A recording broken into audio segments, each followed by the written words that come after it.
Hello, hello, everyone. Welcome back to Uncensored. This is the last episode of the year. Oh my God, what a journey. It's been 2 years since I've been given the opportunity to host this show and raise awareness and be really an advocate for all these topics that are still taboo, stigmatized within the industry, but that really do need to get addressed. And I want to say thank you because truly I'm beyond grateful for you, because without you, there's no show. For all the ones that have found the courage within themselves to come to the show and actually speak about their stories and share their wisdom and their knowledge. Thank you, thank you, thank you. And for this last episode, I am going to share with you the best of 2021 of Uncensored. So as always, keep in mind that there is sexual content, and if you're easily offended, don't watch. And of course, if you are wanting to join me for the next year of Uncensored episodes, click the link below and book a session to record with me. Bye, guys. Until next year. Happy holidays and Happy New Year. I mean, here's the thing. I have dated many captains of mine. So for me, yachting and sex just like go hand in hand. I mean, it is just it happens too, you know, like you had said before, like we sleep together, we eat together, we breathe together, we work together. Everything is together all the time, and our job is stressful. And the majority of us, you know, are very horny young people, and you know, people in the yachting industry are very beautiful, they're very cool and fun, and it's usually people who like the same things as you do, which is travel and adventure and, you know, just having a good time. So, you know, it happens a lot of the time you end up screwing the crew, although most people will be like, rule number one, don't screw the crew. Right. But everyone screws the crew. You can't help it. You can't help it. Once you look at somebody long enough, you're like, all right, yeah, maybe I could. Maybe I could. I love the fact that you bring that up because, you know, you get into a boat and you scan people. That's the first thing you do. You're like, that one, maybe not. Or like all of a sudden, like nobody. You're like, oh no, like I'm looking to the next boat. Like nobody. Yeah. And 3 months down the road, you're stuck, basically stranded, working. And you haven't had a day off, and all of a sudden, people start looking yummy. And you're like, maybe that's not such a bad idea. And the thing is, like, a lot of people think, you know, all this sex between crew happens when you're drunk. And yes, absolutely, you know, getting drunk opens that door. But a lot of the times happens sober. I think so. Like there's a lot of, you know, undertones of flirting, and, you know, you're working together and you might help somebody a little bit more, or you maybe make their favorite food for them or whatever it is. And then, you know, you have a night out and one thing leads to another, and then you're having sex, and then you have to be careful though, because it gets really awkward. Right, let's talk about that. Because you're living in such tight quarters, and you do have to work with that person. Right. So, you know, I've seen so many times where, you know, deckhand will, you know, have sex with a stewardess or whatever dynamic it is. And then one of them decides, I'm not into it. And then what are you going to do? You have 9 more months in your contract together, and you're doing 2 crossings. Like, you guys got to figure it out. As a crew member, when you were on board, what was your experience around communication between men, like mental health, like knowing if they're okay? Like, was there any sort of implementation system created among you guys to promote that it's okay to talk, to promote almost like a safety environment where it's okay to come forward and, you know, maybe tell your head of department, like, hey, I'm not feeling good, you know, blah, blah, blah. Was that even a thing? Or how was that scenario in reality for you? Yeah, I mean, I think in general, we were quite lucky. We did have a lot of like males on board that were quite open to communicating and listening, which was nice. But in general, I think the yachting community, it does suppress that a lot. And it's always, like I said before, there's a huge hierarchy, and I think everybody's fighting for these ranks, especially in the deck department. And with that comes, this a lot of like emotionless and suppressing those emotions and not being allowed to really express your feelings. So I'm very lucky in the sense that on my last boat, especially, I had my partner on board, so I spent a lot of time communicating with her, and that was a nice way to just release some of that anxiety and tension. But yeah, I feel like there's a lot of people out there that don't have that, and those are the guys that I think, when they do get the chance to get ashore, they go to the nearest bar to sedate themselves. So, like I was telling you before, when I was living in Indonesia, I joined a men's circle, and at first I thought it was going to be like really lame. I've just never been brought up with men communicating like that and like so open. So I didn't have high expectations going in, but I was overwhelmed when I actually got in there and realized, there were these huge, like a Kiwi rugby player that came in there. Somebody who, if I saw him at a bar, I'd probably be quite intimidated and not really open up to him. But he really just showed his vulnerability and opened up about his insecurities. And it was so beautiful to see. And I suppose I'm quite lucky. A lot of my friends back home, we kind of guys, we'll give each other lots of like hugs, and, we're open to, we'll tell each other that we love each other without it being weird.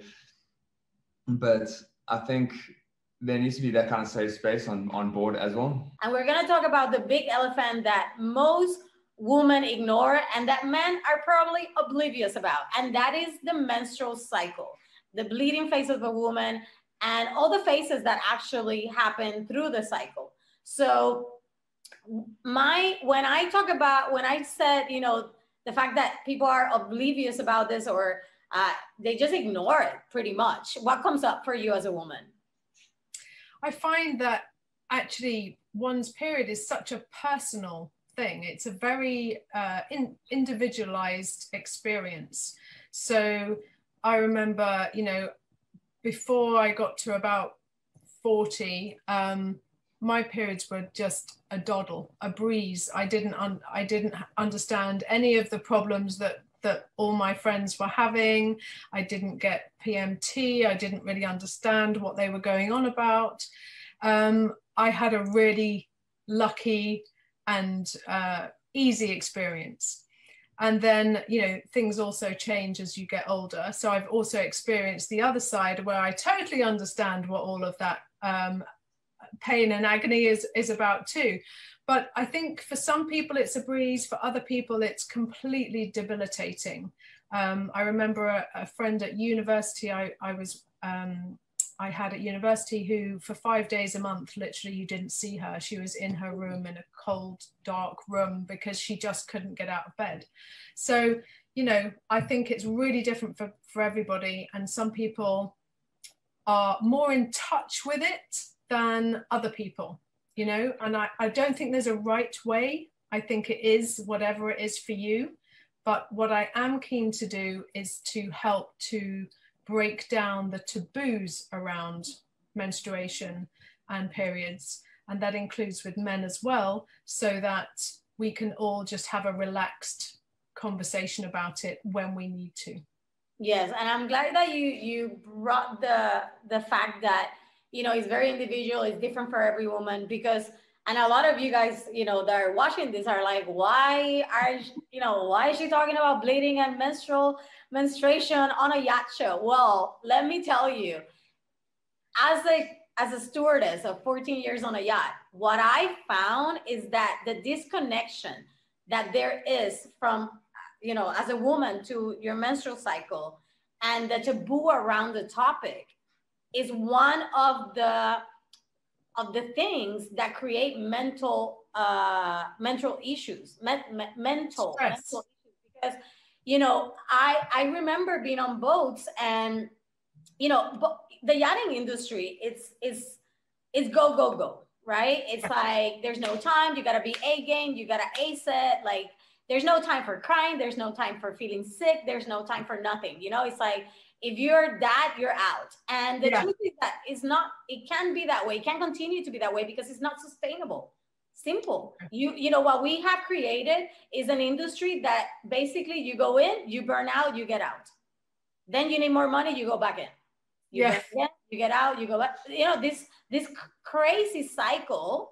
And this cycle also exists in land, but it's so much more impactful and so much more in your face on a yacht because the circumstances that you're working in, you're working 21 hours, 18 hours. It's insane. And as a woman, yes, there is a phase on your cycle where, what I call your inner summer, where you are that super fucking woman. You're like, get out of my way because I can do everything, like I don't need sleep, I don't need eat, I can do everything. But then after that, there comes the downhill, the PMS, what they call it. And then the man, they think, oh, she went crazy, she's on her cycle, it's like, well, she's not crazy, she's just disconnected. And she's not understanding all these emotions and why they're rising and why she's feeling like she doesn't have energy, but then she has to perform because she's pushed to perform, and she cannot cry, even though all she wants to do is cry, not talk to anybody, like hide away in her room. We need to talk about this. Like, we can't continue to go in, to cycle burnout, get out, come in, burn out, get out, come in, burn out. Because everything, if you think about it, everything is cyclical, really. The seasons are cyclical, the tide and the moon is all connected as it is to periods as well. And one thing that must happen on yachts, and I have not spent time on yachts for over a month or whatever to find out, but I know that this can happen, is that if there are lots of women together on a yacht, like as part of the crew, for example, then your cycles can sync. So everyone can then suddenly kind of become on their period at the same time, or around within 10 days, for example. Yes. And that is going to have an impact. Absolutely. Because whether you like it or not, that is going to have an impact. Most of the people, like you said, 10 days, right? Which is common, because a lot of people say, oh, they're going to bleed on the same day. No, you're not going to bleed on the same day. You may, but you may not. But it is true that you start sinking. And what happens is either you have a group of women that are on their PMS, or a group of women that are actually bleeding. And it's like the two places where you are at your lowest in hormones, low energy. You don't want to be social because it's just your body's asking you to go inward and attend it, because you're about to shed, and you're not just about to shed physically, but also emotionally and energetically. It's like everything that happened to you over the last month, everything that needs to leave, everything that needs to be released. This is what's going to happen when you're actually bleeding. This is the release. You know, the blood, which is not even blood really, it's just the shedding, is the physical part.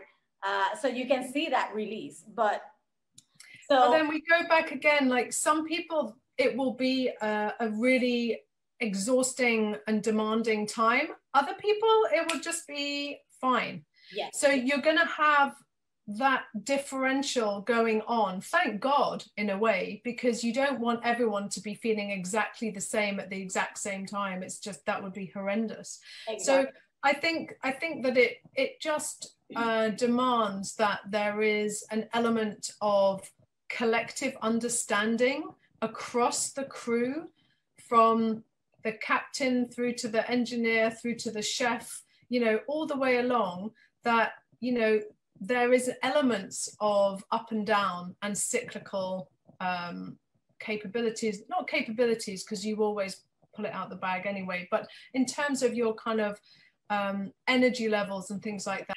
And one day I was like looking on Facebook, applying for a job, and I saw like a post, and it said like it was like an 80-meter, quite a large boat, very private, very, very like how do I say, like high profile. And I personally, I've worked for some of the highest profile boats there are in the world, and it was like super high profile. That already, I was like, I feel like a high profile boat wouldn't really be posting on Facebook. They'd go more for agencies. But I was like, let me just apply.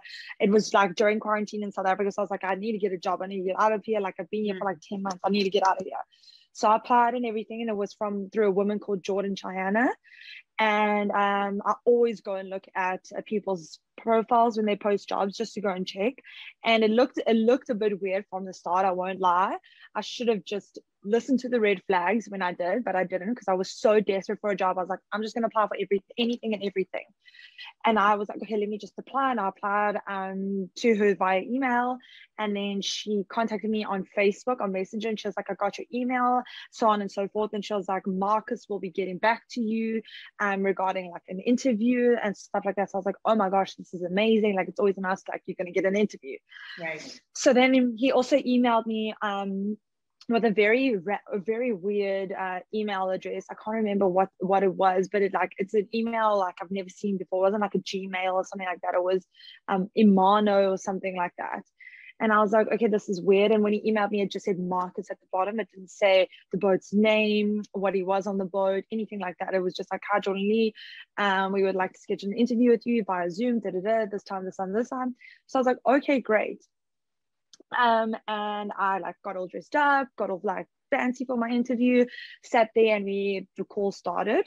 And I basically couldn't see him, and I could see myself, and I was like, okay, I'm sure he's gonna put the camera on, like it's normal, you know. And he just never put his camera on. And I didn't really ask questions. I was like, oh, maybe like he just wants to keep it private. And he came on, and he was very professional in the beginning. And basically it started, and he was just like introducing himself, and he was trying to tell me a little bit about the boat, not the boat's name, nothing like that. And then he started saying to me, I'd like you to, and like he was very professional. It was so hard to differentiate what was going on, because he would ask like very high, like very intense questions about yachting, like very high standard yachting questions, like that you would ask almost chief stewards, like very like situation related like questions, like intricate questions about like roles and stuff like that. So I'm like, yeah, this is sounding legit, it's going good. And then he was like, do you want to change for me? And I was just like, and then I got a bit weird, and I was like, what do you mean, like change for you? And he was like, can you maybe put on a dress? So I was like, okay, I can put on a dress. And he was like, do you mind? You can change in front of me. It's okay and stuff. And I was like, I'm not going to change in front of you. I'll go to a different room, and I'll put like a black dress on, so you can like see if like maybe some boats like girls in black dresses for the evening wear or something. Right. And he also said he was the first officer of the boat. So it came out that he was the first officer and everything. Long story short, then I came in with my dress on, and he was like, okay, he was like, you look so beautiful, like sweet talking me and everything. I actually like jotted it down, the things he said. And then he said to me, he was like, you can change in front of me and stuff. And I was like, I'm not going to change. And he was like, can you put a shorter skirt on for me? And I was like, I don't really feel comfortable putting on a short skirt. And he was like, it's fine. Like, don't worry. Basically, like, I'm not like some weirdo, you know, like trying to like make it like okay. Right. And I remember that's when I walked out the room, and I was just crying my eyes out, and I was like, this is so uncomfortable. Like, this is not normal. And I went to put like my black skirt on with like a white top, like a button on top. And I went back in, and he was like talking to me, and then he asked me to take my hair down for him and like mess it up for him. And he was like telling me to pose in front of the camera almost for him, and like mess my hair for him. And then he told me to like look in front of the camera and close my eyes and answer the questions for him. And I was just like, this is so weird. And then he would ask me like, how would you set a plate up with your eyes closed, and how would you do this? And then he'd make me like close my eyes and then open my eyes. And I was like, okay, this is weird, this is so weird. And he's like, can you go put a costume on for me, a bikini? And I was like, I'm not going to put a costume on for you. Like, this is like, I'm not going to do that, basically. And he basically just went on. And then he said to me, he was like, when you come over, I'll fly you over. I'll fetch you from the airport. And he said, I'll take you for like ice cream and like all these like weird questions. And I was just like, just saying like how he was like, because he offered me an extremely high salary. And I was like, and I said to him, I was like, that's higher than what I was asking. But like, if you guys feel the salary fits my CV and would fit my role, then that's fine, basically. And he was like, well, why don't we take the amount that you don't really make, and I can take you out for ice cream and stuff, and we can like take each other out on dates and all of this. And I was just like, no, like, I was like, okay, haha, like very awkward. And then he started saying to me, he saw that I lived in South Africa and stuff, and he asked me, he was like, do you live alone? And I was like, no, I live like in a flat, but it's next to my mom and dad's house. And he was like, so like, how far do you live away from your mom and dad? Like, he was like, how long does it take you to get from your house to your mom and dad's house? And I was like, about like 10 seconds. Like, I literally walk out of my door and go to my mom and dad's house. And he was like, okay, so I just want to make sure like you don't live alone and stuff like that. And I was like, no, I live with my parents, like trying to make it clear to him. And he's like, because I see you from like a little town in South Africa. And then I started freaking out because I was like, this man that I don't know knows where I live, kind of, and I'm recording it. And it's actually so funny now that I see the recording thing up here. I'm pretty sure he was recording me the whole time, because I'm looking at this red thing and I kept on seeing that on the call. But I was so like in this interview, I wasn't really paying attention to it. And then he kept on asking me about how far away I live from my parents and all of that, and like just like being like very like sexualizing everything I said in the interview, like just being like very like forceful in the interview. And then he started asking me, he was like, you're a great candidate, so on and so forth. And he said to me, he's like, would you mind recruiting girls for me? And I will put you in charge of basically getting a whole new interior team. And he was like, I want you to take this opportunity and prove to me that like you can find really good girls for our interior and stuff like this. So then I was like, maybe this guy is real. I don't know. Like, I was like trying to think, I was like, is this really real? Is this not real? Like, I don't know what's going on, basically. And he was like, if you can like recruit girls that basically like beautiful, blonde hair, light eyes, and can you send my CV, their CVs over to me via email, and I will like contact them as well. And I was just like, this is weird. Like, I was like, I don't think I want to do this. Like, and in my head, it was so weird. While I was in this interview, I kept on thinking, I was like, sex trafficking, like sex, like this is like something that you could see in a movie going wrong, you know?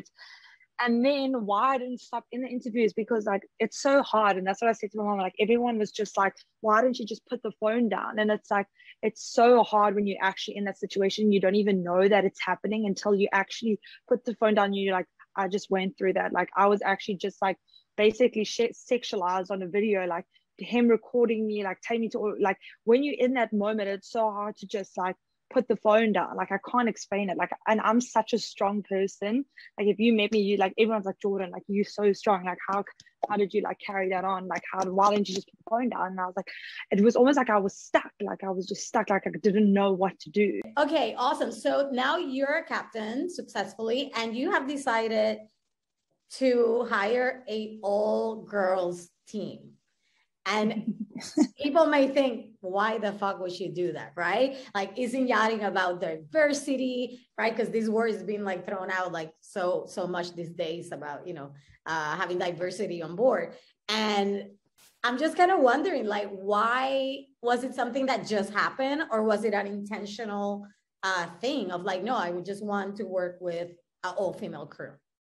It started off, gosh, it must have been probably about 6 years ago. And I had always used to run with a male mate and a female stew. And then I kind of wanted to push the boundaries a little bit and do something different and just work with females. I mean, a lot of the times people are a little bit more comfortable with them. And they seem to, you know, work a little bit better. No offense to males, are a little bit more patient, a little bit more attention to detail kind of thing. And so I wanted to start from there and start, you know, doing something and pushing the boundaries a little bit more to where you don't see that. And it was something exciting for me. And I'd like to start doing it a little bit more. I'd like to see it a little bit more because everything that they're doing is, I mean, they're doing everything that a male mate would do. And it's amazing. And both the girls that I use are fantastic. And I'm super proud of them. And I really wouldn't have it any other way. Just, you know, when you get like a nice little group together, sometimes it works, sometimes it doesn't. Yeah, and I guess it also comes down to the person, it's, you know, itself, whether it's like male or female. But what is the biggest difference with working with all female crew versus a diverse crew where there's obviously male and female together? Like, what's the biggest difference that you have noticed? Normally I've noticed that with working with all females, it's been less like high school kind of, because when you start having the male and female dynamic, and I always call it's kind of like going back to high school again, where everybody's like cliquey and picking their little groups, or they're sleeping with each other or making out or whatever. And that tends to cause issues when you're on long trips for long periods of time and you're, you know, with these people in tight quarters for so long. And with females, I've noticed, yes, it comes with its fair share of bitching at each other, but we seem to we seem to be able to work through it and, you know, just get the job done, because we're, at the end of the day, we're all here to do a job and we just want to get it done so we can enjoy ourselves, make some good money, and go home. And how about you, Tara? Have you had the opportunity to work with other boats where there's obviously male and female, and now you're working with an all-female crew? How's that for you? What's the biggest difference for you? My experience is definitely less than Captain's, but I would say there's, I mean, like, yachties, I feel like we can be kind of big personalities usually. Like, we all have a little bit of an ego. You have to kind of have an ego to deal with Mother Nature every day, right? Like, we're going out in the ocean, we're dealing with people. So we all have egos, but I find usually when I'm working with guys, it's like, oh, don't worry, I've got this. Or like, no, I'll get the lines for her, or I'll get the lines for them. Or like, I've got the heavy lifting, which is fine. Like, I don't always want to lift the heavy things, but sometimes it's like, no, I got this. Like, watch me move. Like, you feel like you have to prove yourself. Whereas like when I'm working with all like our girls, nobody's proving themselves. We're all doing the same amount of work. We're all doing the same amount of heavy lifting. If I'm going to lift something, you're going to lift something. And like, Captain always expects us to learn exactly what the other person's doing. If I don't know how to do something, I'm going to go learn how to do it. If they don't know, I'm going to teach them. It evens it out a little bit. I feel like with men, there's always a little bit of like dick throwing around, sort of. And like, I don't need to prove that mine's bigger, but sometimes they feel like I do. Okay, well, yeah, that's interesting. I guess it also comes down to the way we were brought up in society, right? It's like, totally. As a woman, this is your place. You just do this. As a man, this is what you do. And it's a subconscious thing of like, you know, most of us probably were also treated like that in childhood, and then society collectively continues to do so. So it's almost like without being conscious, we continue to place those roles. And then there comes that place where like the women are struggling because they feel like they need to prove themselves more, when in reality they really don't. Just fucking do your job, period. You know what I mean? Yeah. Right. Yeah.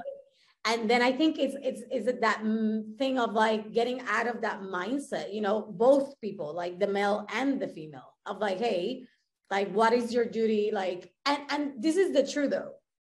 One of the things, and this is one of the questions that I have for you guys, you know, we are cyclical as a woman. We menstruate, we go through different phases throughout the month. And that does implicate that for at least 1 or 2 weeks, definitely when you're bleeding, you're going to have a different energy than when you're not bleeding. You know what I mean? Like, it's just the reality of being a woman. So I wonder, like, I actually teach women in the yachting industry how to implement their menstrual cycle in the process of working, because it's not going anywhere, motherfuckers. You know, you gotta learn how to deal with it, right?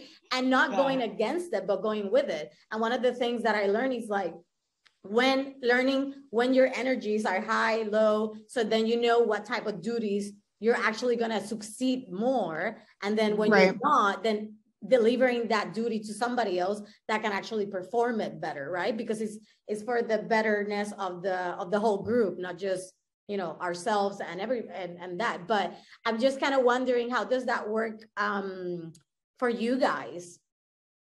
Well, for sure. Like, I think being on an all-girl crew is great for that, because you can literally, like, if the other girl we work with, I remember we were out on a trip and like we had to have breakfast ready by like 7 a.m. and we were all exhausted. We had been up since 3 a.m. the night before, and she was menstruating, and like she was like on day 2 of her period, and she woke up, she was like, bro, I cannot get out of bed right now. And I was like, fine, heard, I got you, I'll set the table. Like, if Captain's menstruating, we're all like, oh my God, run. But, no, I'm just kidding. But like, you know, you can be like, hey, I'm on my period, I'm having really bad cramps, I can't do service right now, I can't make another cocktail and smile right now, like I just can't do it, I'm done. And then you like tap out and you tap in for somebody else, and it's because you know they're gonna do that for you and you get it. Whereas if you're working with a guy, I feel like there's like a shame around it, and you're not. He's gonna tell you to fuck up. Yeah, he's gonna tell you to fuck up. Like, oh, it's not that bad, and you just want to like strangle them. And then you don't like want to say anything, and that's the other thing is like you don't want to be like that girl on her period who's emotional. So working with a female crew, it levels it out. It gives you an opportunity to not be judged for something natural happening to your body. Well, it's a spectrum. Like I think when people hear sexual harassment, they think of, really gripping on someone, touching someone, raping someone. Do you know what I mean? Assault. Whereas it can be completely verbal, it can be psychological, it can be so many different things. And I think one of the ways that I think it can be not more prevented is that people can identify those different forms of harassment, because like we just said, people think of it and they think of these really severe things, and that's one end of the spectrum. Like that still happens, but then you have the other end and it can slowly build. So it's being able for other staff and the staff that are going on the boats and experiencing themselves to be able to identify it. And like you said, like you realized about your experience when you were talking about it. And I think that's a way that so many other people can recognize their experiences, is if we have these conversations more. Yeah, absolutely. We need to normalize these topics. One of the things that's coming through right now is that, I share with you in the article that it's so important for people that are in the industry, not just crew members, but, the teachers, the trainers, the builders, the managers, everybody that's in the maritime industry. They have to also take their part of the responsibility. And it's like, okay, what can I do to prevent or make this a safer environment? And one of the big things is like, when you go into a maritime industry, you have to get training. And when I share about this article, one person shared with me that during her training, the actual person, the trainer said, well, this could happen to you, sexual assault, sexual harassment, but the honest truth is that it's not going to go anywhere. Even if you talk, even if you come forward and say something and you're like, oh my God, what the fuck? Like and this is like this is what we have fucking normalized in the industry, saying that you're fucked. You're not gonna, nothing good's gonna happen to you. You're gonna lose your job. You're gonna be, somebody nobody wants to work with, which by the way is bullshit. You're a fucking nobody, a number nobody knows you, not to like bring you down, but the reality is that you don't really have a reputation in the industry. Exactly. Like, let's just rip the fucking Band-Aid. You're a number, literally, it's on your t-shirt. You're number 5. That's it. And like for people to think, oh, I don't want to talk about this. I don't want to go forward and say like this happened to me or whatever because of their reputation. It's like, come on, like what reputation? Like their reputation is the one that captain or guest or owner has built. Exactly. They have a reputation. She, he, whoever, they have a reputation to be careful with. You, what? Seriously. Like, no. But you said it so well in the article as well. Like when you said that it's not the reputations of the green crew who are just starting and they can replace at the drop of a hat. It's the people that know people, that have connections, that really have authority in the industry. It's their reputations that are at risk, and it's their livelihoods that are at risk. First off, I can't believe that, someone said that to someone in a training situation, because I was like shocked.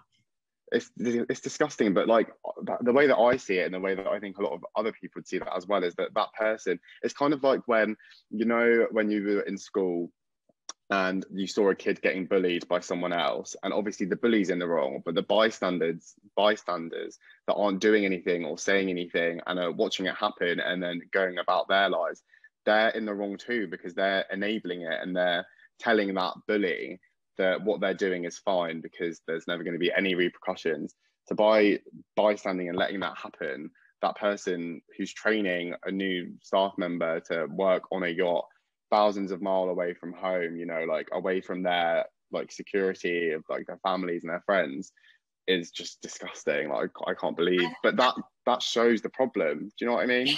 Oh my God. And I'm glad that you brought the bystanders, because when previously to this happened to me, same boat, I had a second stew who came to me and said, you know, like, I'm being harassed by this old guy who's drunk and blah, blah, you know, with the hand too low, making comments about her breasts, whatever, you know, and she's a quite beautiful girl, bubbly, but, you know, like, just because you're bubbly and beautiful and welcoming guest doesn't mean you're fucking available. You know what I mean? Exactly. So, she came to me, which was the right thing to do because I'm her senior. And I was like, okay, cool. I'm going to take over. Like, you go back. I'm going to take over the bar.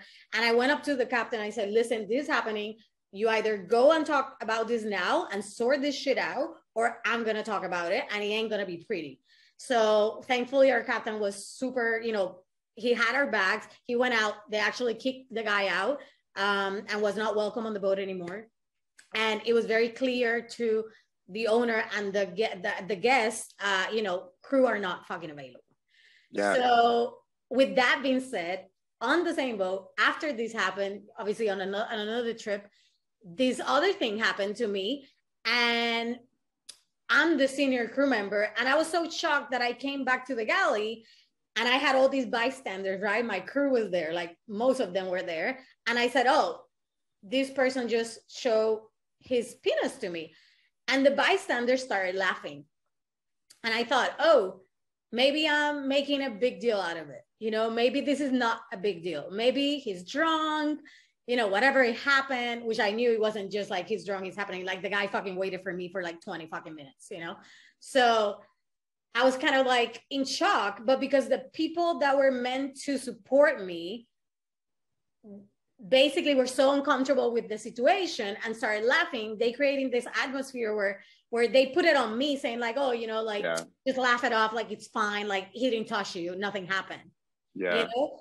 And in that moment, I was like, I didn't realize, I thought this is nothing. And then when I started talking about it, I was like, oh shit, you know, like what happened to that girl, which the low hand, you know, that the lower hand is the same thing that happened to me. It's sexual harassment. Yeah. And because I didn't have a bystander who was actually empowering me to say like, this is not okay, I have your back. My story was very different from the crew member who had me having her back and saying, this is not okay, get back in the laundry, do whatever, don't be around these people, I'm gonna sort this shit out for you, you know? And I think this is the power of the people that are the bystanders, of you have a choice, you have a voice, you can also make a difference for the person that just got, you know, harassed or assaulted, you know? And you don't have to just like be there and say like, oh, well, it's not my problem, it didn't happen to me. Yeah. You know? Yeah, but like it's so powerful because we're like in such tight quarters. This is all we have sometimes, these people, that's it. Exactly. You need to be there for each other. And I think as well, like you were obviously there for that junior crew member. And not that because you've done that, you expect from other people, but it should be expected anyway, like whether or not you did something about her situation or not. I think like the issue with that is with that reaction of like laughing, like, you know, maybe some people might laugh in shock at something, but by doing that, the person that's been victim to that is then looking at themselves and thinking, like you said, oh, I'm the problem, I was being dramatic, you know, like, oh, they must do this all the time, I don't want to stand out, maybe it was like you start blaming yourself, which is not the right thing to do, because like that kind of tells the perpetrator that what they're doing is fine, and you know, it tells other people as well. If someone else was in that room and watching that happen and say that something similar had just happened to them, then they're going to think, oh well, I'm not going to say about what's happened to me because, you know, people are going to laugh and people are going to say it was my fault. So it's all of those little things, like even that reaction kind of has like big waves and big impacts further on as well. Exactly. And that's so important because, you know, as a bystander, you have to realize, okay, this is happening, like, how can I help? Like, how can I be of service, support to this person?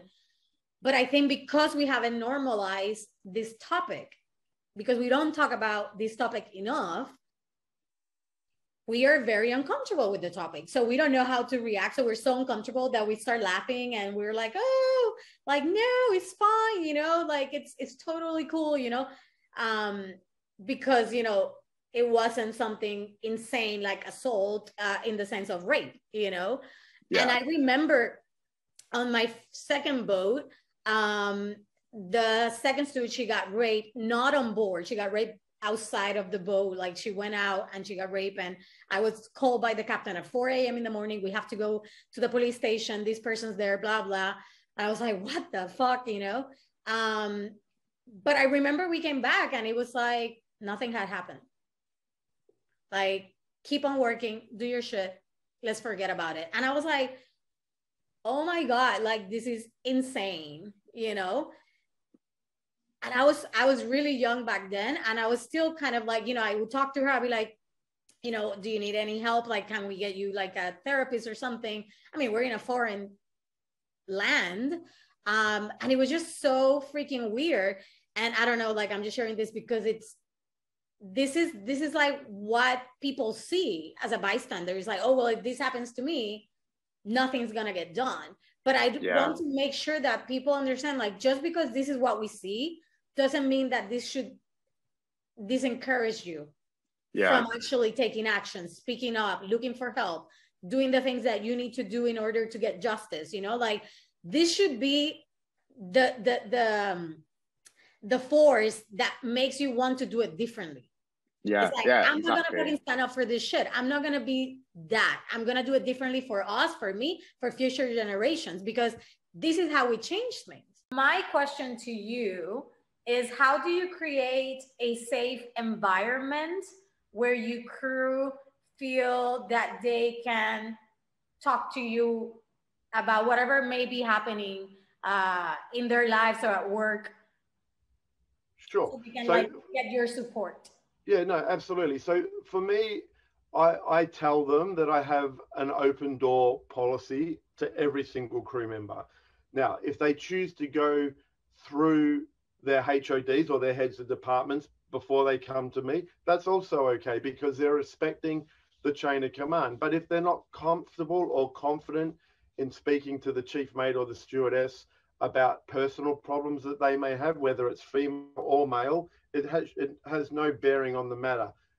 I project that I am a safe place, and that I try and maintain contact with them so that I can also predict where there's a problem. One of the things that some captains do, and you know, I don't want to get into a debate whether they're right or they're wrong, but for me, I interact with the crew regularly, daily, so that, and we go out, we drink together, we go to the beach together, we work together, and we work hard chartering together. But by doing that, I'm picking up on their micro changes in their behavior.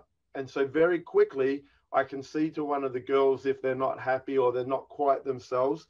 I pick up very early in the problem and just address it.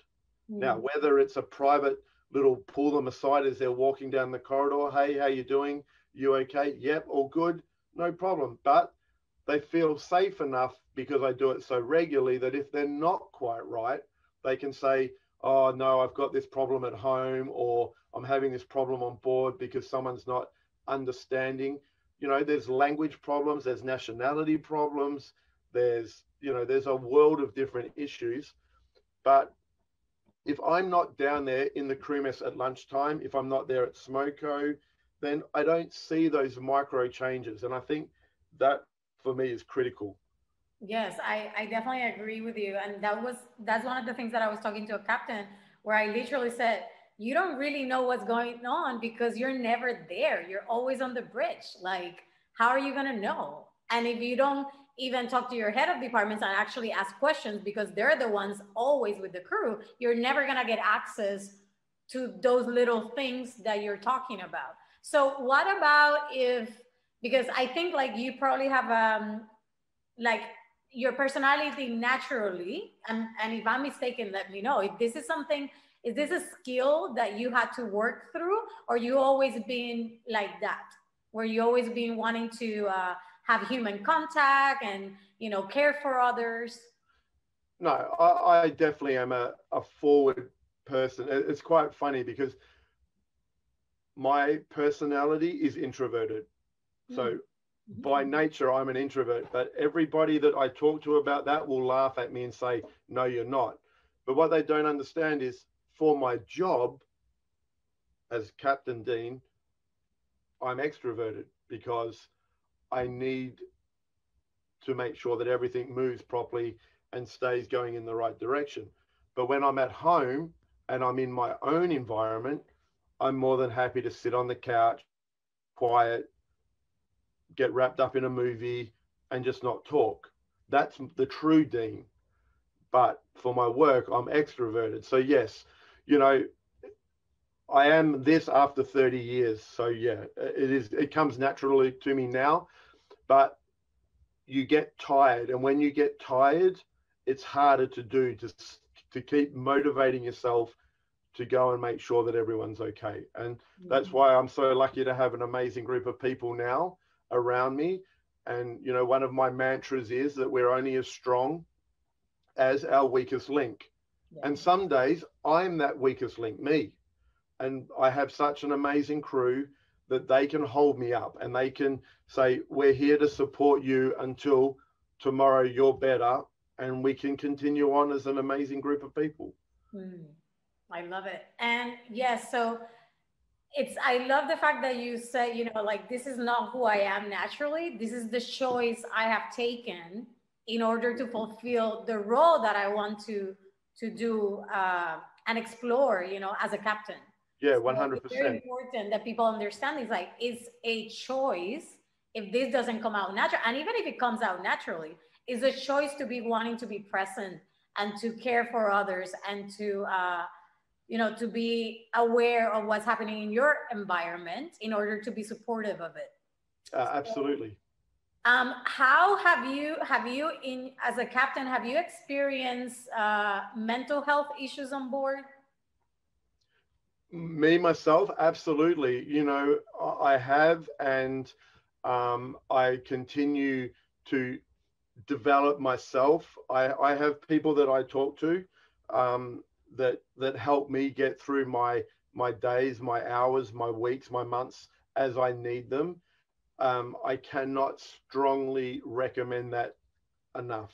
You know, it's a skill. It doesn't come easily. You have to work at it.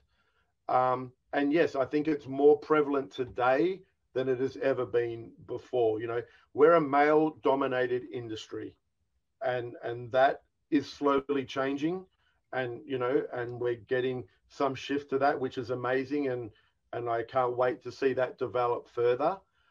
But you need to watch for that. And I continually take training on that to notice those signs and to make sure that I'm there in whatever format or fashion I can to help with that. And this is a marine training, or this is like extra different type of training? Well, it's within the marine industry, from captains that have either developed ways to recognize the pressures that come from yachting, being alone, away from family, missing weddings, missing birthdays, missing funerals, you know, missing your children being born, their first days at school, you know, to pick up on them again, back to the micro reactions to people and noticing when people are seeking help from their actions. So let's talk a little bit about the mindset of, you know, of somebody who wants to exit the yachting industry. Like, what are your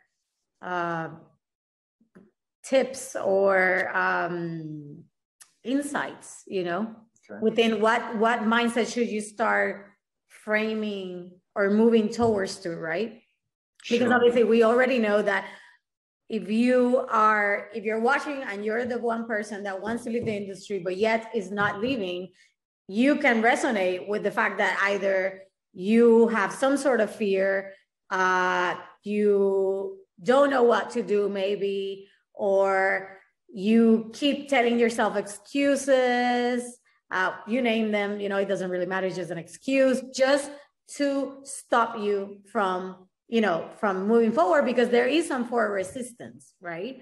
That's what it comes down to. You don't move forward because either you don't feel safe, and then you resist that feeling of unsafetyness.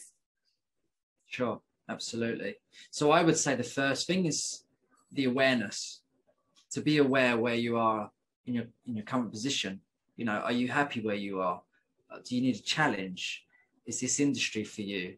What are you looking for? Where do you want to be in the next 5 years? All these kind of questions kind of build that awareness.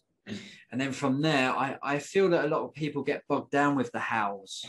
You know, how am I going to leave the industry? How am I going to make money? How am I going to support myself? You know, how am I going to find my passions? That kind of thing. When I feel that it's more beneficial at that stage to concentrate on the why.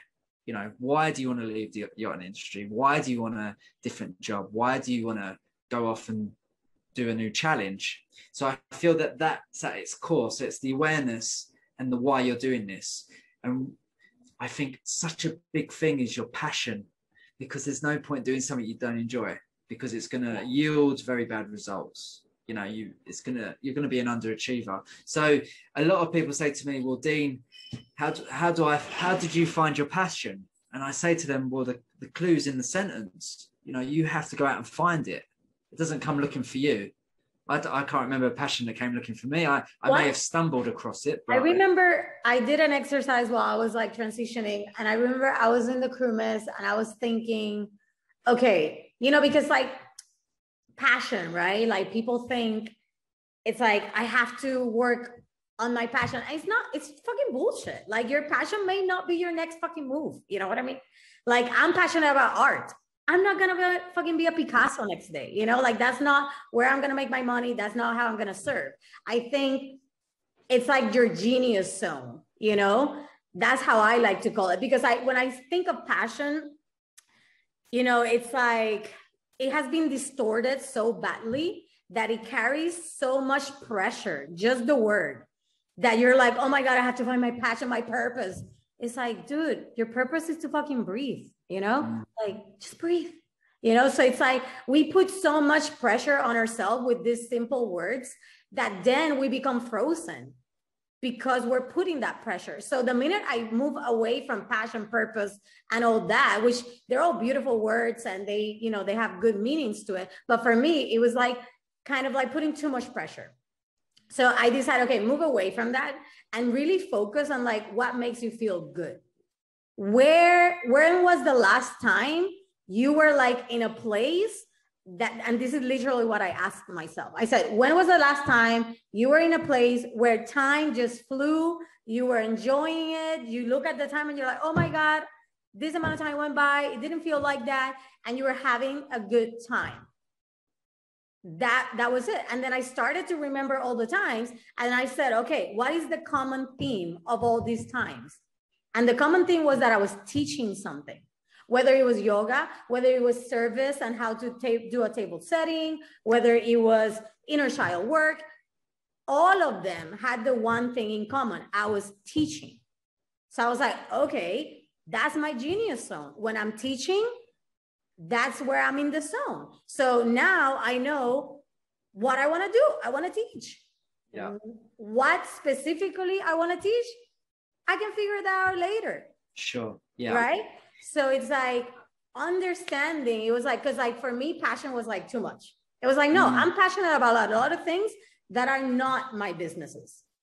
You know, so for me, it's like, no, of course, like you said, at the end, yes, am I passionate about teaching? Of course I am. But at the moment, being passionate about it was like, it was too much. It was okay, no, where am I in my genius zone? Where am I in the zone? You know, it's like, okay, teaching. So now I'm like, okay, what do I want to teach? What brings me joy when I teach about something? And I was like, okay, I like to teach about this. I like to teach. And that's what I'm doing. I teach. That's what I actually do. And when I look back at my yachting career, this is why I became a head of department, because I love teaching. And that's basically what a head of department essentially should be doing, teaching others skills, different things. So, you know, for me, that was like very important to understand, you know, and then it's like, oh, okay, this is what I want to do after yachting. I want to continue to teach, you know, and it took the pressure of thinking, having to know exactly the how, right? It's like, why do I want to teach? Because it feels fucking good. That's why. And then I'll figure out what I want to teach, you know, like I thought it was yoga. No, I don't want to teach yoga anymore. That's not me. You know, can I teach yoga? Yes. But, you know, like it was like understanding teaching was the essence of it. you know? So understanding like, what is your essence? So really ask yourself, when was the last time you were in your zone? What were you doing? And take three of those times and look at that one common thing that all the three of them have, because there will be something that's common for the person. Now, I want to talk about the fact that many crew on board are super scared of reporting sexual harassment, sexual assault, even bullying, like all that sexism, whatever it is, racism, you know, because either nothing gets done because they have seen that nothing gets done, or that has been their own experience, or they are also afraid because they have been, what was the word, threatened by the head of departments or captain or management. And if not threatened, also, I have heard this so many times, like, well, what do you want me to do? Like, I can't do anything. Look who's the owner, that kind of thing. Obviously, in this case, if we're talking about the owners or guests doing that. And then, so what can we do to start creating more safety around people being okay with reporting what's happening, right? Because I also feel like there's this in the yachting industry, the collective energy around this topic is nothing's gonna get done. Don't waste your time. Keep shot. Keep moving on. And we need to change that. So yeah, what are your thoughts on that?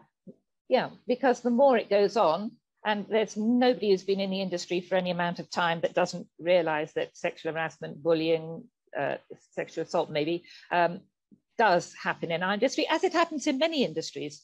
We're not unique in it. And so what can we do? We first of all, I would say to anybody that's undergoing sexual harassment and they feel like they've got nowhere to turn to, there are places you can turn, but if that's happening on a boat that you're working on and it's the captain or the owner or the owner's friends or whatever, don't lose sight that you have choices. You don't have to stay. Nobody's press ganged you to be on the yacht on which you're working. If that is happening to you, get off. I would say just get off. You're not going to change the owner. You're not going to change the captain. If those sort of people are behaving in that way, your safest bet is to get off. But please report it, because the more it goes unreported, the more that people get away with it. And it's easy, I know, to be afraid or in a fearful state of captains and other people that you feel are in charge or have more power over you or threaten you and say, I'll make sure you never get a job in the industry again, and all of this sort of thing. And is it true that if, say, for example, a chief engineer is sexually harassing the second stewardess and she reports it, that she's more likely to lose her job? I'm sorry. Unfortunately, yes. It's much easier to replace a stewardess than it is to replace a Y2 or 3 or 4 engineer. It's just one of those hard facts of the industry. It shouldn't be like that, but it is. So we do need to address it. I'm not saying that's 100% in every case. There may be captains that make a really good stand or management companies that make a really good stand. But if you're in the middle of a charter or middle of a season and somebody has to go, it's going to be the person that's more easily replaced. So what do you do about it? I would say you treat yourself and you treat your fellow members with respect. You cultivate a conscious awareness around other people's personalities and their reactions to certain situations. Know yourself, know your own reactions to situations. Take yourself away, if you possibly can, from people that are harassing you. So if there is a charter guest, for example, and you're doing cabins and they are harassing you in the cabins when you're there, report it to the head of department. Make sure you're never in a cabin on your own, or ask if you can be in the laundry room for the week that charter's on. But do as much as you can to extricate yourself from the situation. Make your boundaries very clear. Report it to the captain. The captain is the one who has the authority to speak to the guests. He can terminate a charter if he thinks that crew are being sexually harassed in any way, he has a perfect right to ask the charter guest to leave or to terminate the charter. So you go through the proper channels. If you're not the head of department, go to the head of department, then go to the captain. If there's nothing happening, you can then go to your DPA, your designated person ashore. You should have that contact in your paperwork, either in your SEA, your Seaman's Employment Agreement, or in whatever documentation you have, the standing orders on board, or maybe it's up on the notice board in the cruise mess, but you should all have access to the phone number and the email address of your designated person ashore. Contact them, that's what they're there for. Contact your management company if you haven't got a DPA, but go through the right steps. I would also document any sexual harassment that you are experiencing, because should it escalate, then at least you have a documentation of what happened, when, what was said, what happened.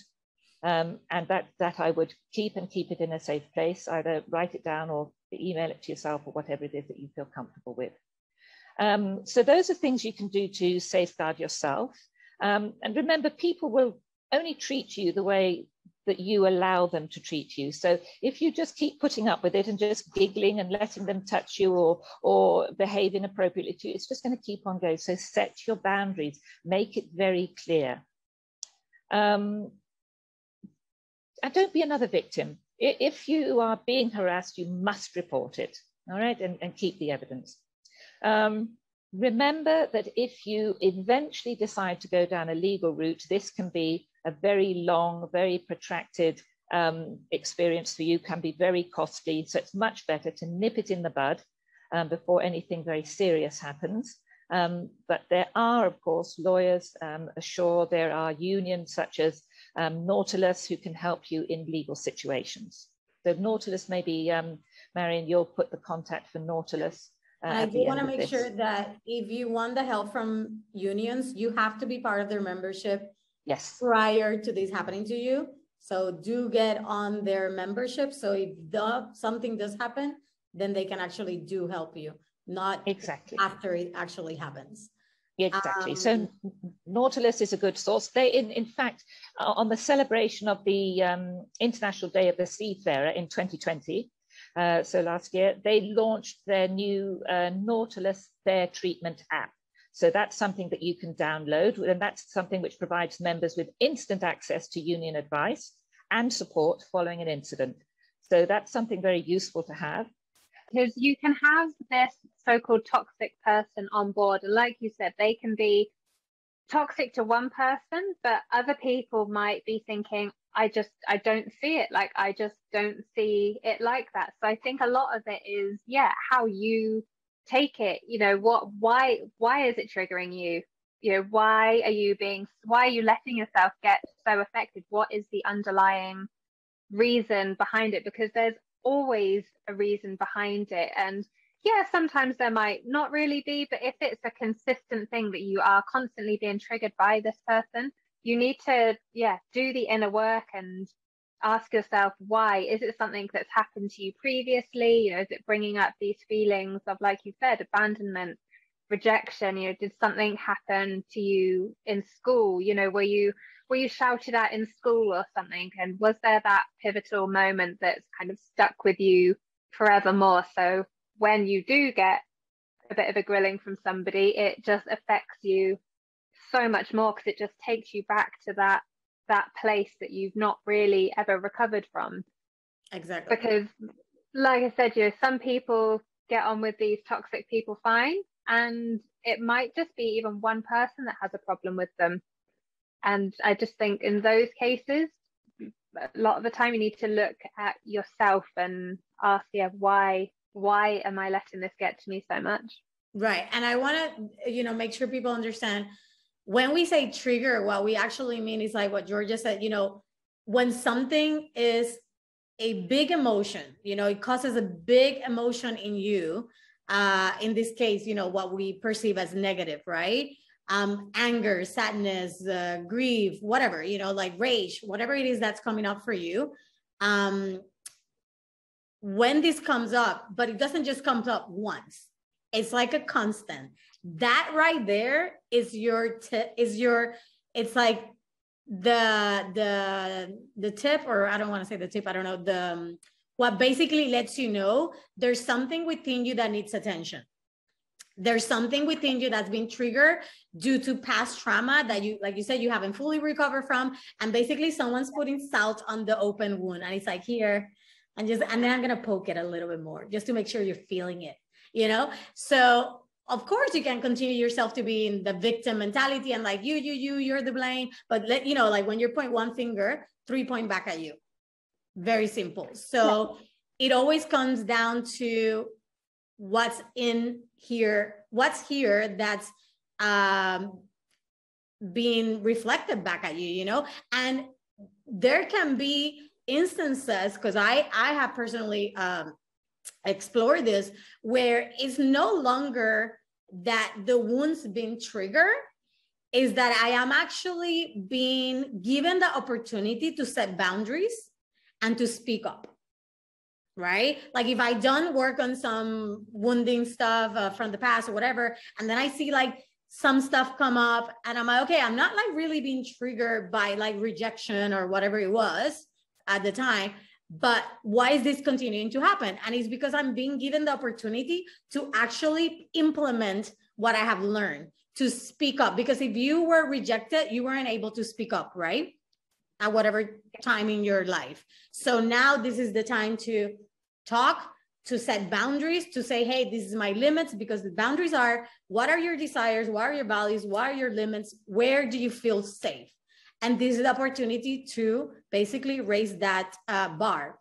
And a lot of people don't take these opportunities because they maintain themselves in victimhood, and then they get validation from other crew members or family members that they know subconsciously are going to validate them. So then they go for them because they know they're going to be validated, and they say, oh yeah, it's not me, I'm not the one with the problem, it's that person.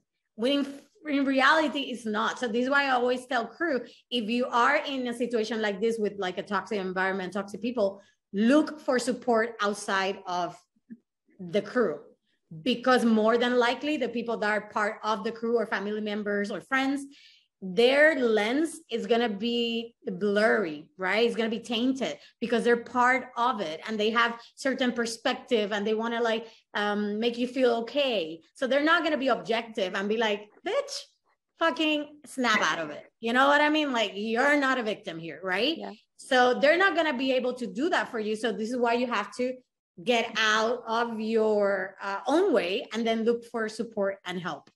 So yeah, I'm gonna let you take over.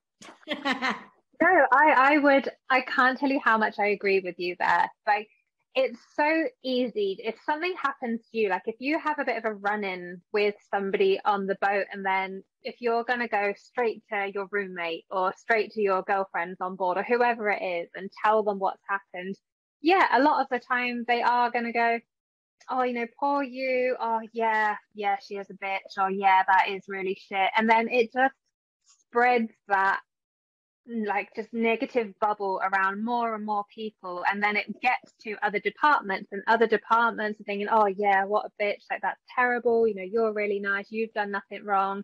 When actually nobody has any idea what's actually happened in that situation. So, like you said, you need to be speaking to people not on the boat, because the more people you speak to on the boat about it, unless it's your HOD, of course, you know, go and speak to your HOD, go and speak to your captain if that's the next step, but don't be gossiping about it to other people on board, because you're going to make the situation so much worse. Speak to somebody from back home that can give you, like you said, an objective view of things, and maybe ask you the questions, you know, oh, hey, you know, is there a reason this has happened? You know, is there a reason that person behaved like that or said that thing to you?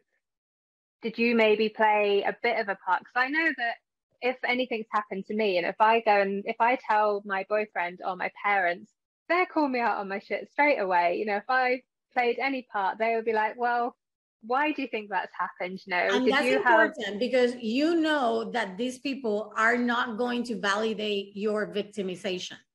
So this is important to understand. If your parents, if your boyfriend, if whoever you're about to ask for support, if you truly know they're going to validate your victimization, do yourself a favor and don't ask for their support, because they're actually not going to support you at the end.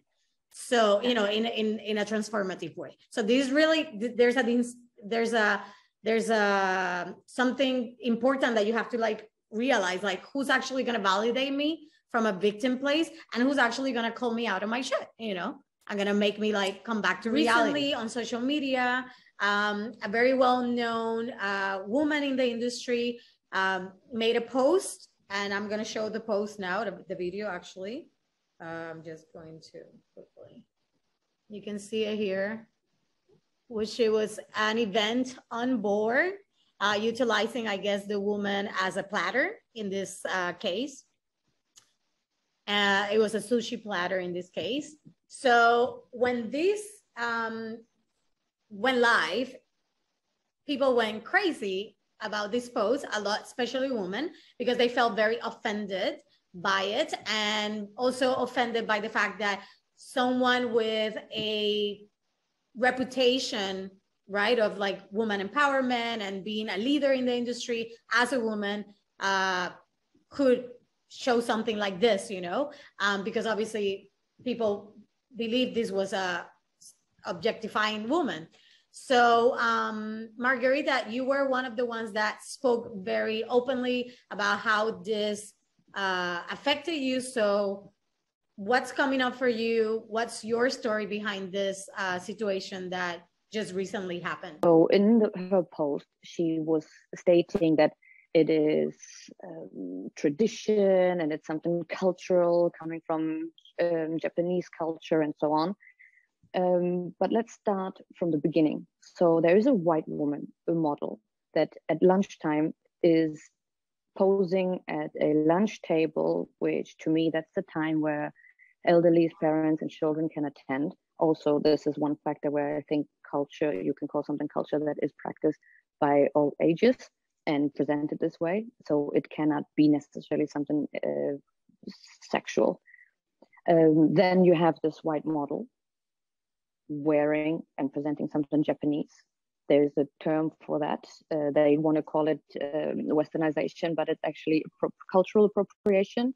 And in this case, specifically Orientalism. So they objectify and sexualize this. So that's the first thing that I disliked on it. I also find it sexist and dehumanizing, because it's an art form. Let's put this out, let's put this on the side, but how can this be art and be just generally accepted in 2021 when a woman is on a table naked, tied up? So the third thing I didn't like, and I've actually texted it also on my feed, that those kind of rituals that are opposing equality and dignity shouldn't be glamorized in that way. It's just, again, in this day and age, should not be handled this way. Yeah, and tradition doesn't justify, you know, acts of immorality or violence. So if you say, oh, genital mutilation is bad, you shouldn't be doing it, even though it is a sort of tradition, what makes it right to present this as a Japanese tradition? Which then again brings me further down to calling this a trend, like it's a novelty, but in fact, again, it took me 5 minutes. That was something on trend in 2014, 2015. So this is old news. Also, and that was one of the most important points to me, it comes from the Japanese culture, but the Yakuza in specific. So the Yakuza are the Japanese mafia. And it's, I think, common knowledge that the mafia makes money on drug trafficking, human trafficking, prostitution, money laundering. So if you glorify this and then you take this, make it Walt Disney version and say, we put it on the lunch table, now it's okay, what values do you represent? So this kind of shows the disinformation and ignorance of the people who present it in such a way. Name it as it is, present it as it is, If you want it to be sexual because that's the impression that you leave, then call it that way. But don't say that this is such a nice lunch idea and invite all your children and family friends. Then again, also the company event, you know, that manages these types of events, like they call it, is they manage playgrounds for adults. And I'm just gonna show here very quickly if you know, I'm not gonna say the name, but this is their feed. So, you know, very easily you can see what type of playgrounds they're talking about, you know. Why do you think people love to victimize themselves? It's easy. It is so easy because then I don't have to take the blame. Oh, I'm the victim. This is happening to me. I hate my scenario, but I can't do anything about it. Bullshit. 100%. You can't change the scenarios necessarily, but you can change the way it affects you. You do not have to get upset about certain things that happen around you. Why do you think that there might be, for instance, one member in the crew that affects you so much, but doesn't affect someone else? Because that person is triggering something within you because you are allowing it. But someone else is like, oh no, I love this person. Like they're epic. But it's because they are not the problem then. The person is not the problem. It's you and how you are receiving this or allowing it to get to you. So you can change from within and say, I don't like this person. And I'd rather then just not spend time with them or change the way I think about them. But the thing is that's hard work. And this comes down to, again, that discipline and, you know, taking a radical responsibility for your life. And what's so important though, is that, okay, so it might be in yachting right now, but everyone has a time limit of how long they want to be in any career. So you're in yachting for however long you want to be. Now what? Because this is what is teaching you for the next step. And yeah, I just think that if you can get really good at the small things, you go into any career, any job, your own career and starting your own thing, like, you know, like we have, or if you're working for someone else, you are this person that is like super empowered, knows what you want, so confident, has boundaries, you know, and that's a person that, whether it's in a career, whether it's relationships, everyone wants to be around that. And she sent me one picture, which was in a lingerie, and I was just like, wowza. And then I kind of realized, okay, this is not right. This is not how you're supposed to, you know, do your job interview, especially for the boat. And I told her that. I said to her, I don't feel comfortable with those kind of pictures. I don't understand what is the reason for it. And then she started explaining me what her real expectations are from me as a chief stew on a boat. She likes to be naked while she's on board. And she likes to be complimented all the time. Also, my role as a chief stew, not only running the interior, would be while she's on board, while she's taking bath, she likes to be watched. And I was just like, okay, this is very unusual a request. I said, what do you mean? Like, she likes to be watched. So I'm sitting on the bed. She had this whole scenario like in her head, you know, like to the each details. And I was like, okay, what else is expected from me? I will have to choose the lingerie that she will be wearing. She likes to be taught what to wear when she's going to certain parties. She kind of, you know, told me that she's a well-known person in south of France in Monaco area, and she knows many influential people and stuff like this, and she will be taking me to those parties with as well. And I was just like, well, I don't have to go to those parties. I'm a chief stew. I'm happy to stay on board. But she said to me, that's what her previous chief stew was doing. And I was just like, you know what, this is not what I'm looking for. And then she jumped to the salary and she offered me 7,000 euros on how many? Sorry? 7,000 euros. Okay. That's quite a lot on 45-meter private boat based in Monaco, you know, in south of France. And I said, why such a high salary? And she said, well, because my requests are unusual, so I would like to compensate you for your hard work. I was at the point when I was thinking, maybe it's not that bad, you know? Sometimes there's something coming in your head and it's like, maybe desperation, maybe you are afraid you're not gonna find a job right now, you know, the COVID situation. She was willing to do so much for me, to get me on that boat. So I said to her, sorry, when you say that she was willing to do so much for you to get on the boat, what does that actually mean?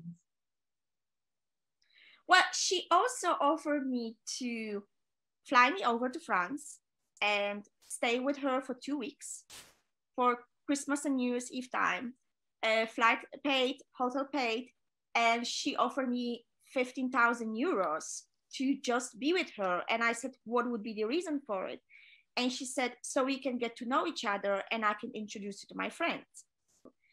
And so that was one of the offer declined. Then she increased my salary to 10,000 euros.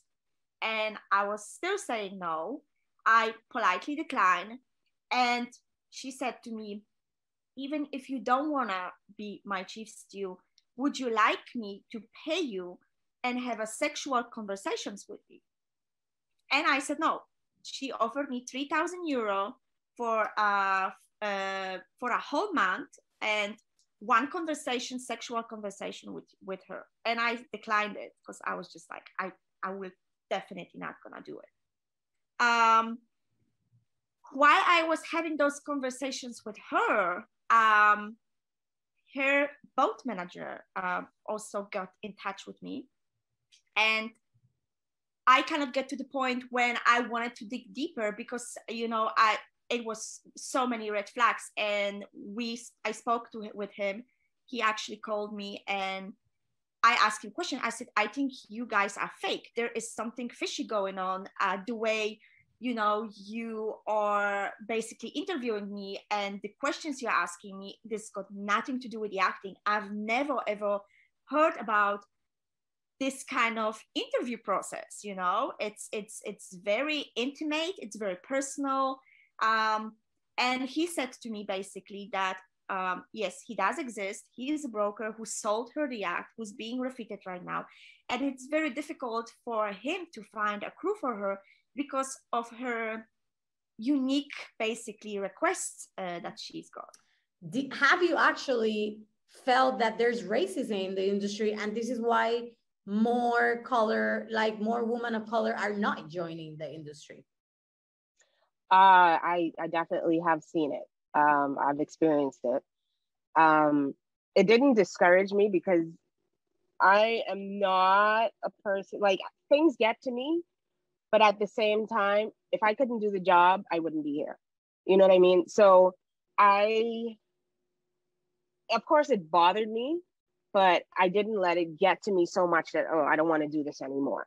But I will say that the level of racism that I've experienced was bad, because I've seen a situation where I would have an issue and I would work along with, I guess, maybe 2 other students, because this was early on in my career, my yachting career.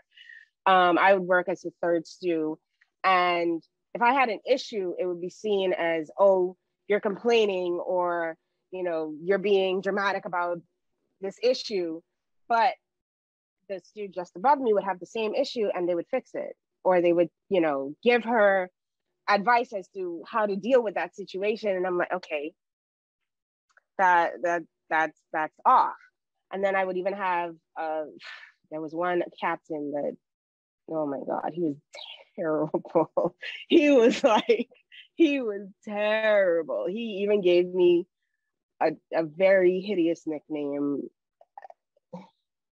I don't want to repeat it, but I'm going to say it because it's something that happened. And he would call me this name often in front of other crew. And I would be like, but being young and naive and like, okay, I need this money, I stayed on board.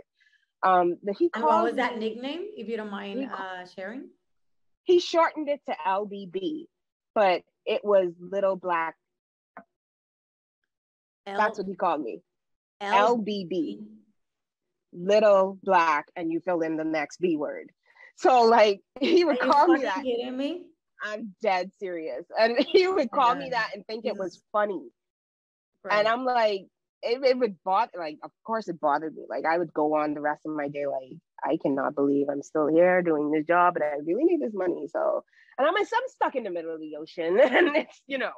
Right. But it was bad. It was bad. And when I finally left that boat, I made a promise to myself that I would never tolerate something like that again. Right. So you set boundaries, which is exactly one thing that I always talk about. It's like, if you can, before you even join yachting, if you can figure out your boundaries, and yes, boundaries will change and they will evolve and all that. But if you can figure out what you're a yes and what you're a no for, and what is your limits, before you even join the industry, is gonna make a big difference. Because a lot of the times boundaries are crossed, not because they're actually being crossed, is because they have never been in place in the first place.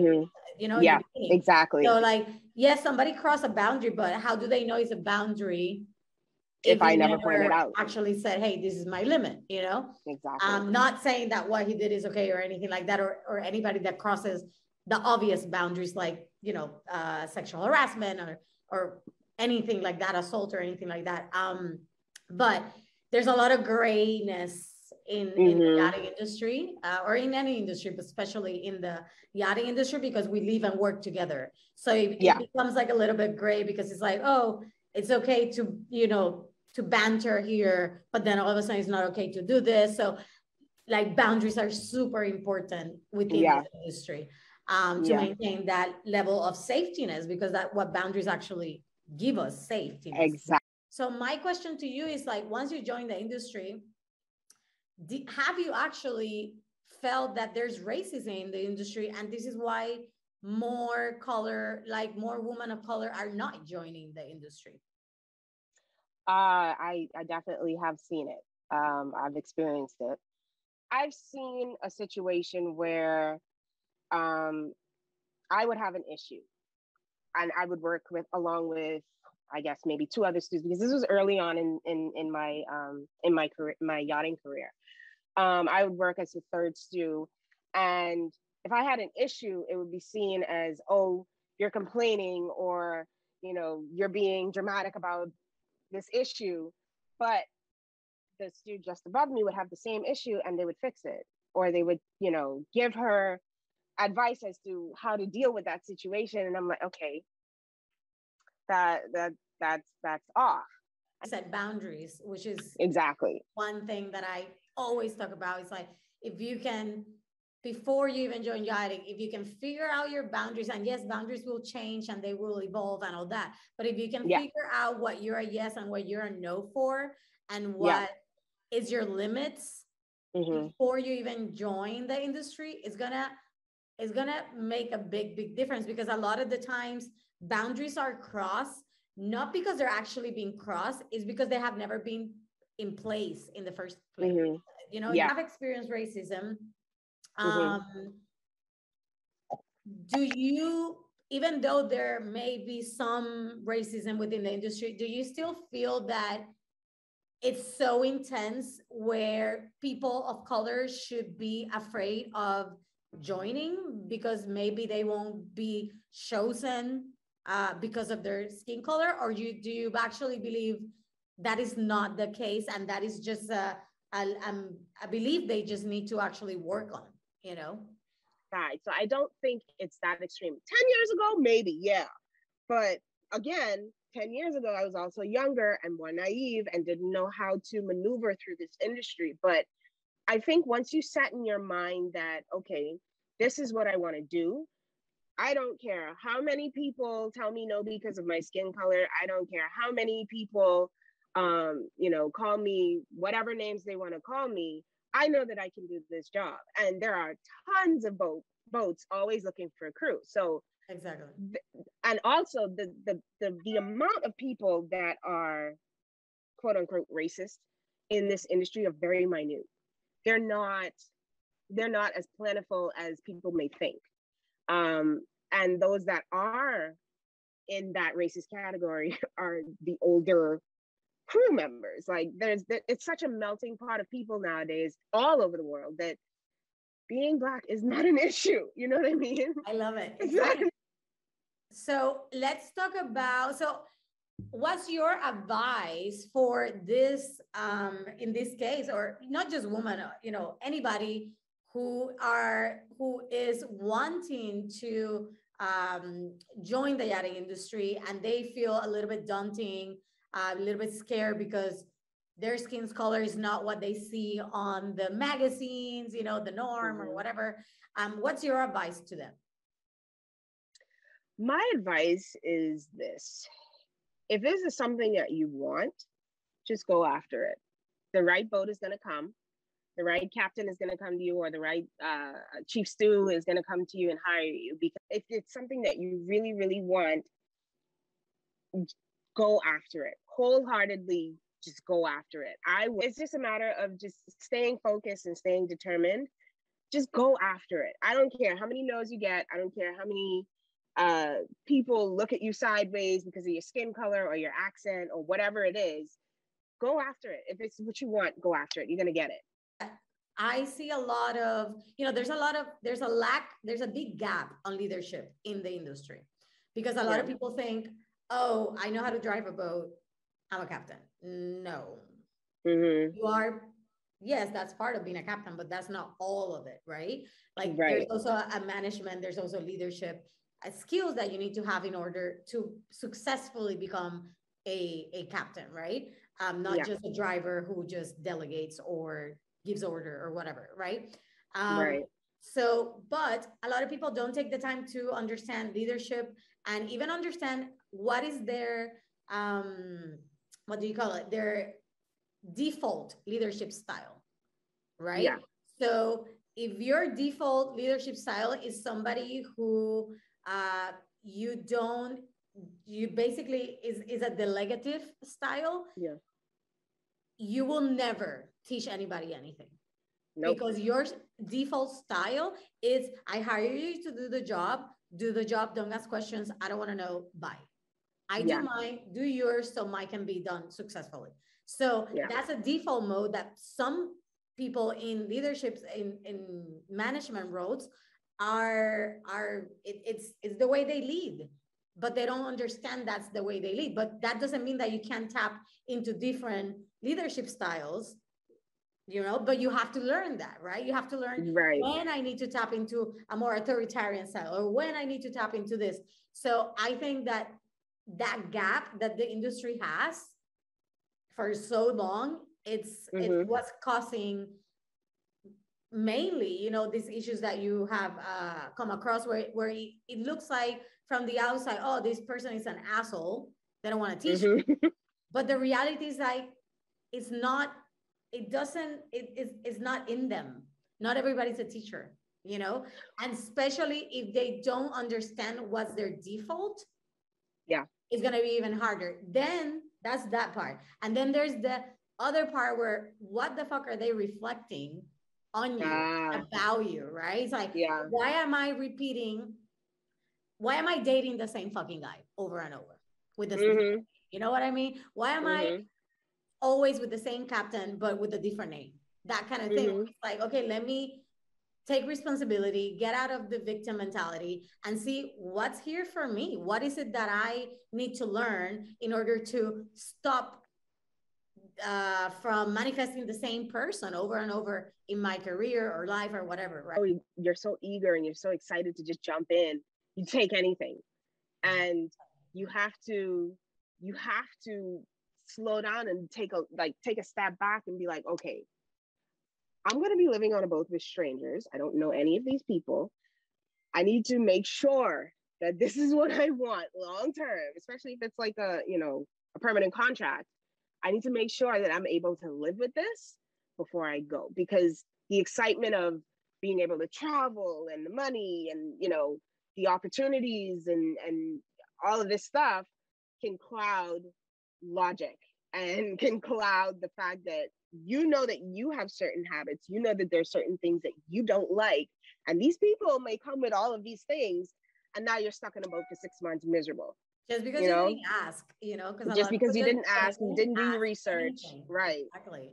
Yeah. And again, like, this is not just green crew. Like, I see this often with people in the industry that have been doing, been in the industry for a long time. They don't ask questions. They just jump on the boat, because now they're not freaking out because they want to get into the industry. They're freaking out because they need a job. Like you said, it clouds your judgment to the point where people get into situations, and I'm talking like human trafficking situations, like crazy shit, because it's out there. You know what I mean? It is. And because you didn't ask the right questions, because you decided to not listen to your intuition, because you decided to ignore all the fucking red flags in front of you, then you get yourself into trouble. But especially with social media now, this has opened a complete new way of these perpetrators infiltrating the industry, So please follow the advice, like ask questions. If it's be safe, be cautious, but be very open-minded as well. Because as you said, there are some bad people out there, some really evil-minded people, but for the majority, there's professional vessels, and you're going to have a great time, and you are going to get opportunities that you probably never would have gotten if you had not come into this industry. Absolutely. So don't be afraid. It's just be cautious. Be cautious. So one of the things that I was drawn to towards Women Offshore was because you guys have started to talk about SASH, which is sexual assault and harassment on board. And I wanted, I'm a huge speaker about that topic and anything that's taboo within the industry. And I kind of want to talk about how's that in the commercial scene, right? Because like in the yachting industry, it's not normalized. It's not a topic that's normalized. And this is why we continue to talk about it, because we need to normalize the topic. It's something that a lot, mainly women, go through, but don't report for reasons, like I'm going to get fired, or somebody else reported it, nothing happened, I'm just not going to go down the road. Or the captain said to them, well, don't you know who the owner is? Or maybe the chef was the perpetrator, and they go like, well, the owner likes their food, so deal with it. You name it, there's a lot of different things. So how does that looks like in the commercial scene? Yeah, so the stories have always trickled in, right? And we've been talking about SASH related issues for a long time, but we've primarily done it behind closed doors. So it looks like at our first event in 2018, having a panel about SASH and challenges related to SASH. But it was a room full of women, right? And it was supportive and eye-opening, but no one really knew about that conversation beyond the 40 people there. The stories coming in to our website, that meant that we provided resources and support to those women, but we're not out there sharing those stories publicly. So it's just been this well-known, in a way, secrets, right? Something that people don't talk about publicly in the maritime industry, but we all know it's there. We all know people with experiences in the women offshore community. We have our own experiences, some similar to the Midshipman X story. It's the industry is a mixed bag. You have amazing vessels with outstanding crews where women can really belong and thrive. And then you have bad apples, and you have people that shouldn't be there. And you have people covering things up or denying it. It's just a mixed bag in the industry. So it's really important that we talk about it publicly. And we decided over a year ago that we were going to start having these conversations on the podcast, at our conference, just anytime we could on social media, without it being too overwhelming, right? Because we have other issues too that we want to tackle in the industry, but we're going to make this a priority. And so on our podcast, we did I think, a 7-episode series on SASH earlier this year. And we've had other episodes since then. And at our conference, we had a panel discussion, and the head of the Coast Guard Investigation Services here in the US was on that panel. It's just, it needs to change. It all needs to change. We all need to do better. We all need to encourage reporting. People who are in decision-making roles need to make sure that the reporting process is more transparent, so there's trust there in reporting. And we need to make sure that people are held accountable.